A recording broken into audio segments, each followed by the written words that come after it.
Hi guys, here is lesson 107. It's called Graphing Absolute Value Functions.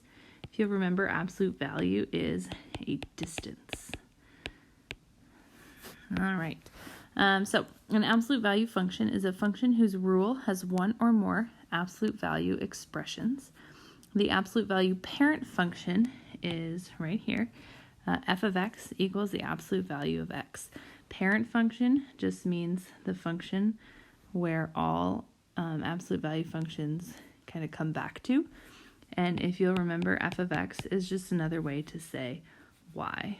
So f of x is the same as y. You could say y equals the absolute value of x.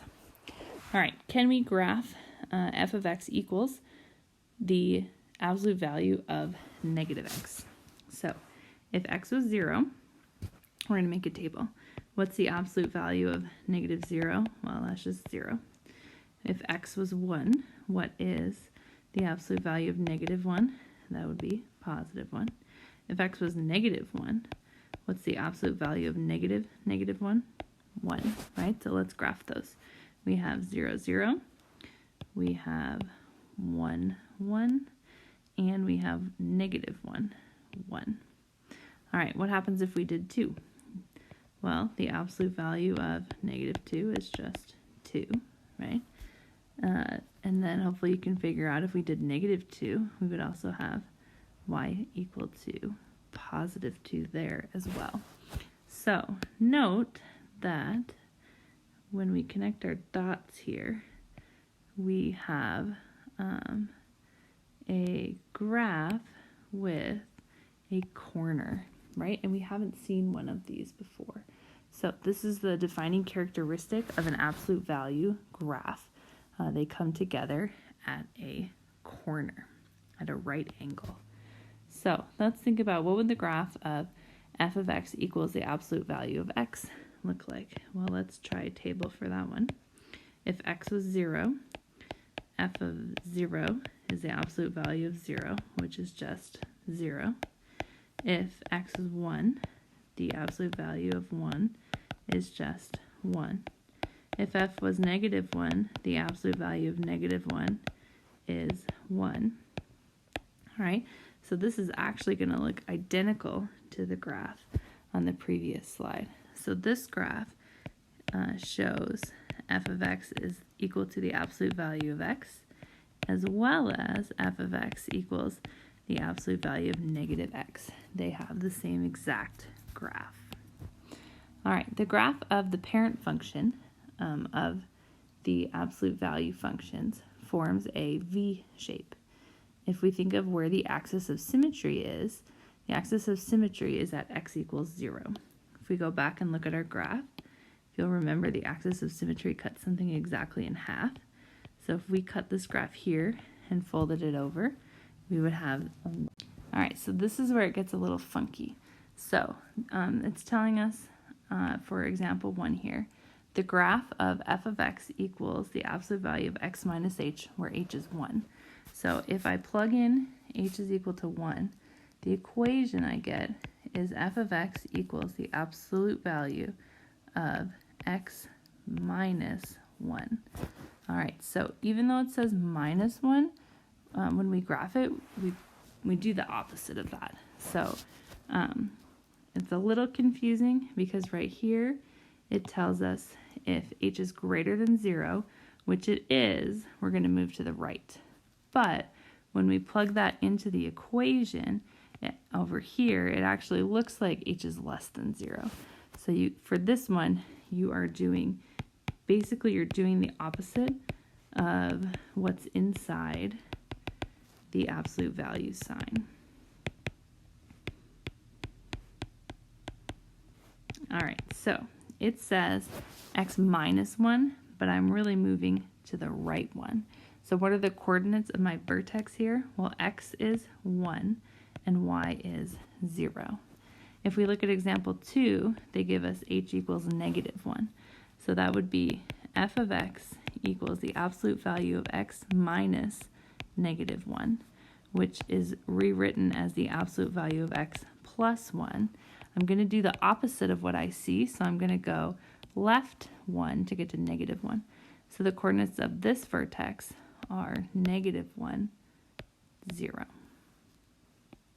All right.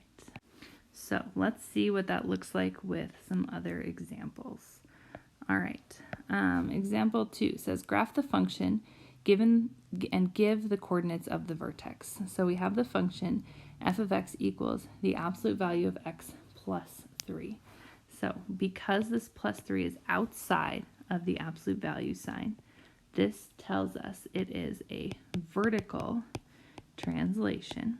So we're sliding vertically, which means up and down, which means we're dealing with the y value.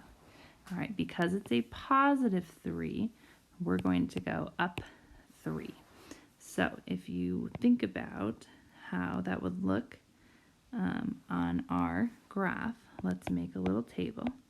If x was 0, the absolute value of 0 is 0, and 0 plus 3 is 3.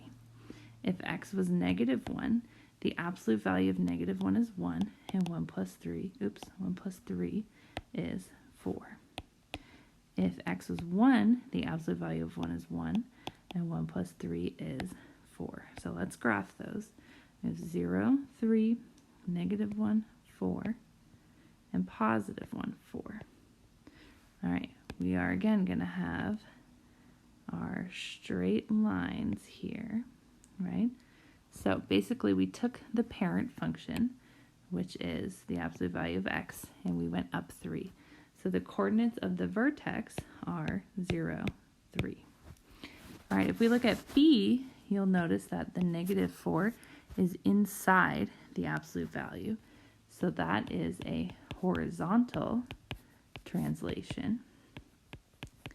And when we're thinking about horizontal, we're going sideways, which means that's our x value.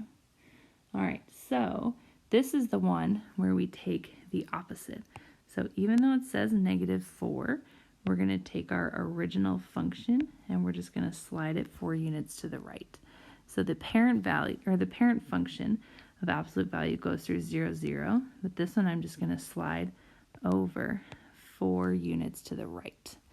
All right, can we make a table to figure that out? Sure, let's make our little xy table.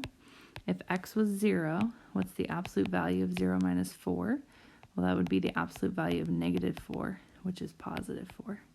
If x was 1, the absolute value of 1 minus 4 would be the absolute value of negative 3, which is positive 3.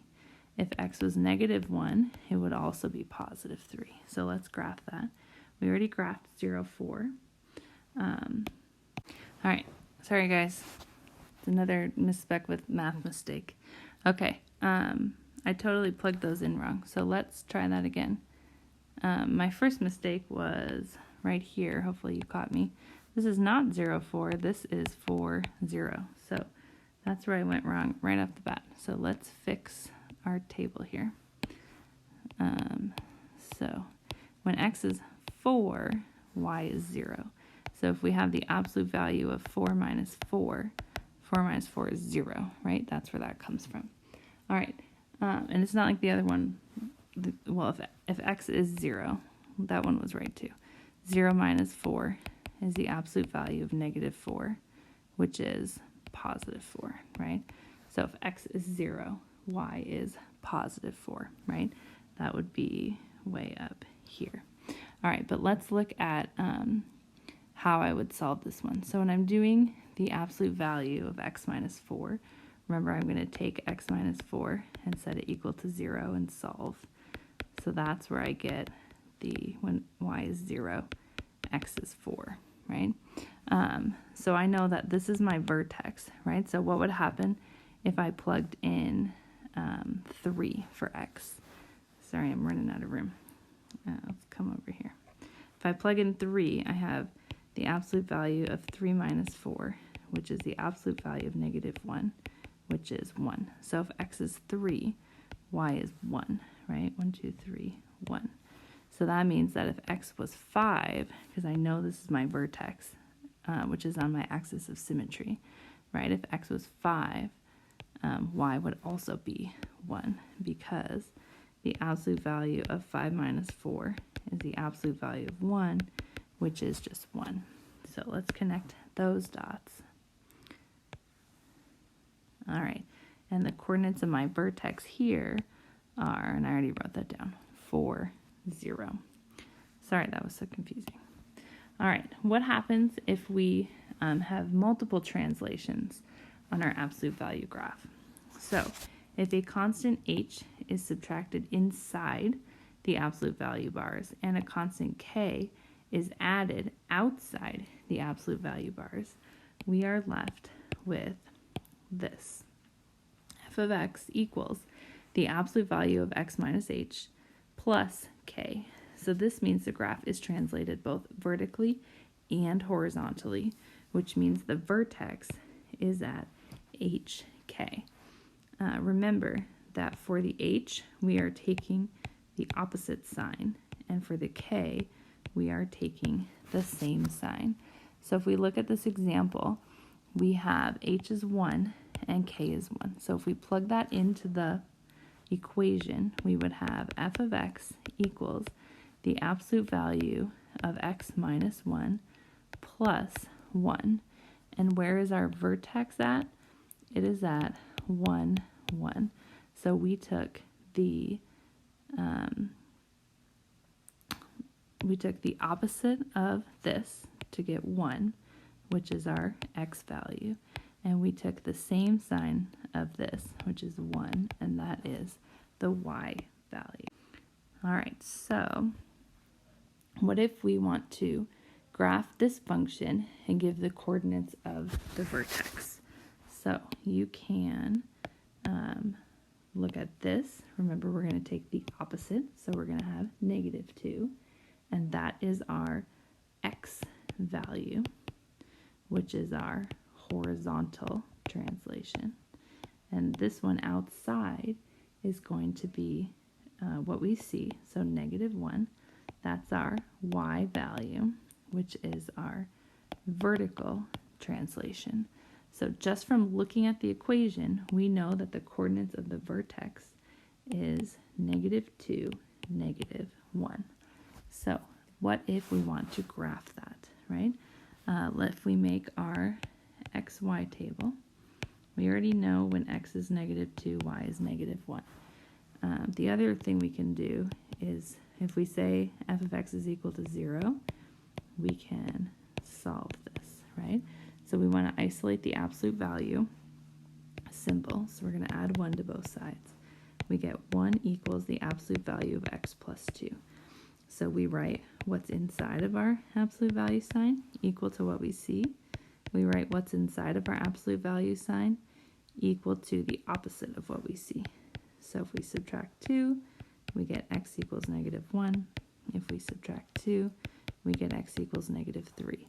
So that gives us 2 more of our coordinates. When x is -1, y is 0. And when x is -3, y is also 0. So can we graph those?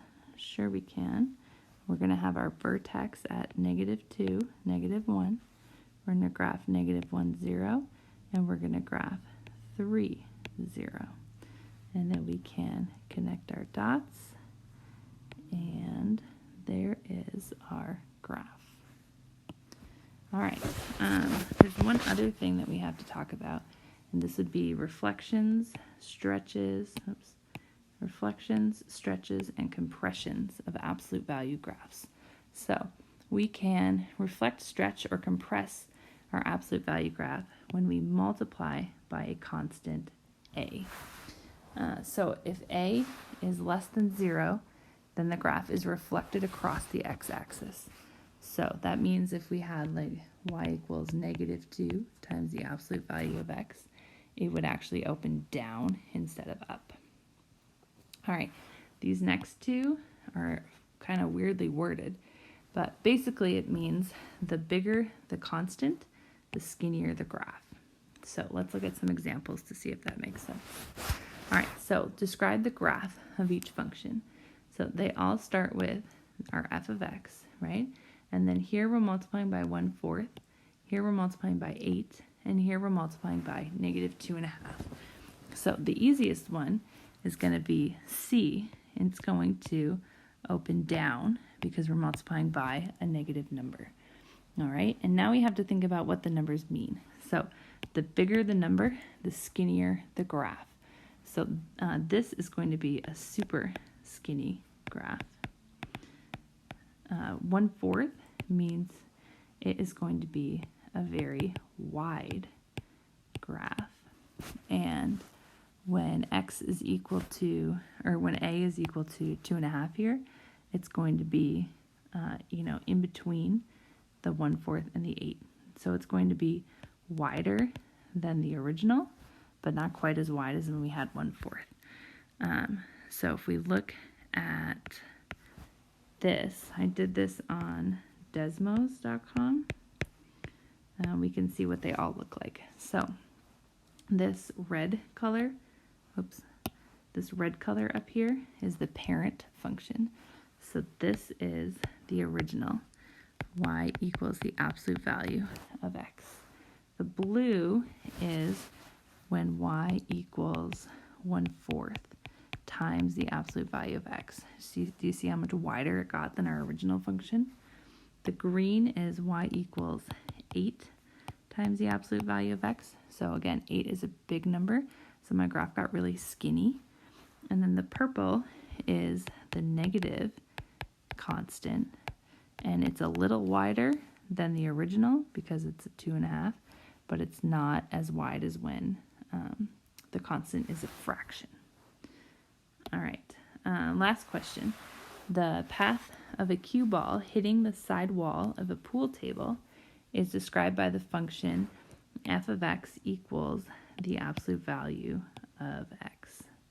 For the next shot, the cue ball follows the same path except 12 inches to the right. Write and graph the function of the new path. So think about what 12 inches to the right means. If I want to move 12 inches to the right, that's a horizontal translation. So that means I'm dealing with my x value. And so I'm going to use the format f of x equals the absolute value of x minus h, right? When it's inside the absolute value sign, that is my x value. And I want to do the opposite, right? So if I'm moving 12 to the right, if you think about your graph, I need to move that over. I'm going to go by 2's here to make life easier. To make life easier on us. So we have 2, 4, 6, 8, 10, 12. The parent function would have gone through 0, 0, right? And so instead of my vertex being at 0, 0, now it's going to be over 12. And so that means that my formula would be f of x equals the absolute value of x minus 12, because I'm doing the opposite of what's in here. So instead of negative 12, I'm going to go over to positive 12. So how can I graph the rest of that? I can make a table, right? And so if x, let's say x was 10, that's pretty close to 12, right? The absolute value of 10 minus 12 is the absolute value of negative 2, which is 2. So if x is 10, y is 2. So 10, 2, which means if x is 14, y is also going to be 2, right? Because we figured out where the vertex or the axis of symmetry is. So now I can connect those dots, and there is my new graph. All right, that was super long. I'm really sorry. I hope you made it through the whole thing. There are more practice problems to check out in lesson practice on page 724. Please let me know if you have any questions. Thank you.